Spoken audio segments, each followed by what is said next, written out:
தினம்தோறும் விளக்கேற்ற நல்ல எண்ணெய் இதயம் நல்லெண்ணெய்.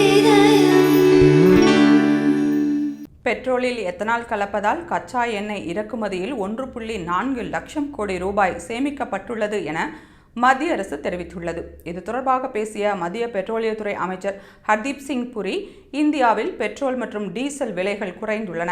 எத்தனால் தயாரிக்கும் பணியில் இந்தியா முன்னேற்றம் கண்டு வருகிறது. மூங்கிலில் இருந்து எத்தனால் தயாரிக்கும் ஆலையை பிரதமர் மோடி நேற்று திறந்து வைத்தார். பெட்ரோலில் எத்தனால் கலப்பதால் வாகனங்களுக்கு எந்தவித பிரச்சனையும் இல்லை. அப்படி கலப்பதன் மூலம் கச்சா எண்ணெய் இறக்குமதியில் 1.4 லட்சம் கோடி ரூபாயை சேமித்துள்ளோம் என்று கூறினார். 2030ஆம் ஆண்டிற்குள் பெட்ரோலில் 20% எத்தனால் கலக்க வேண்டும் என்ற இலக்கை 5 ஆண்டுகளுக்கு முன்பே மத்திய அரசு செய்துள்ளது என்று கூறிய ஹர்தீப் சிங் புரி, பெட்ரோலில் இன்னும் அதிகமாக எத்தனால் கலப்பது குறித்து எந்த முடிவும் எடுக்கப்படவில்லை என்று உறுதியளித்தார். எத்தனால் திட்டத்தின் மூலம் எரிசக்தி துறையில் இந்தியா முன்னேற்றம் கண்டுள்ளது என்றும் வளிமண்டல மாசுபாடும் குறைந்துள்ளது என்றும் ஹர்தீப் சிங் புரி தெரிவித்துள்ளார்.